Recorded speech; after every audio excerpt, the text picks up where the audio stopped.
Messi എത്തിയ കൊൽക്കത്തയിലെ salt ലേക്ക് സ്റ്റേഡിയത്തിൽ പ്രവേശനം നിഷേധിച്ചതിൽ പ്രതികരണവുമായി ഗവർണർ CV ആനന്ദബോസ്. തന്നെ തടഞ്ഞത് ഗവർണർ എന്ന ഭരണഘടനാ പദവിക്ക് നേരെയുള്ള അപമാനം. താൻ റബ്ബർ സ്റ്റാമ്പല്ല. ബംഗാൾ ഗവർണറെ ഇങ്ങനെയാണോ പരിഗണിക്കുന്നതെന്നും അദ്ദേഹം ചോദിച്ചു.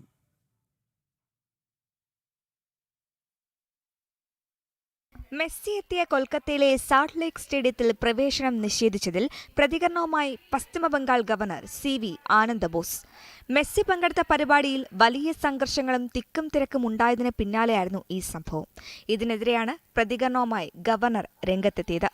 തന്നെ തടഞ്ഞത് ഗവർണർ എന്ന ഭരണഘടനാ പദവിക്ക് നേരെയുള്ള അപമാനമാണെന്നാണ് അദ്ദേഹം പറഞ്ഞത്. സ്ഥലത്ത് പോയി കണ്ട ശേഷം മാത്രമേ താൻ റിപ്പോർട്ട് എഴുതുകയുള്ളൂ. താൻ റബ്ബർ സ്റ്റാമ്പല്ല. ബംഗാൾ ഗവർണറെ ഇങ്ങനെയാണോ പരിഗണിക്കുന്നതെന്നും അദ്ദേഹം ദേഷ്യത്തോട് ചോദിച്ചു. ഈ വിഷയം താൻ പൂർണ്ണമായി അന്വേഷിക്കുമെന്നും സത്യം പുറത്തുകൊണ്ടുവരുമെന്നും അദ്ദേഹം പറഞ്ഞു. എത്രയും പെട്ടെന്ന് തന്നെ അന്വേഷണം നടത്തണമെന്നും ടിക്കറ്റ് എടുത്തവർക്ക് പണം തിരികെ നൽകണമെന്നും അദ്ദേഹം ആവശ്യപ്പെട്ടു.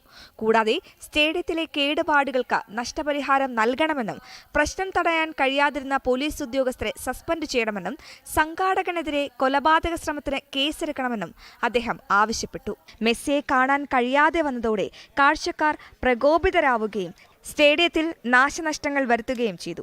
സംഘാടകരുടെ ഭാഗത്തു നിന്നും ഗുരുതരമായ വീഴ്ചകളാണുണ്ടായത്. VIP-കൾ കാഴ്ച മറച്ചെന്നും അവർ ആരോപിച്ചു.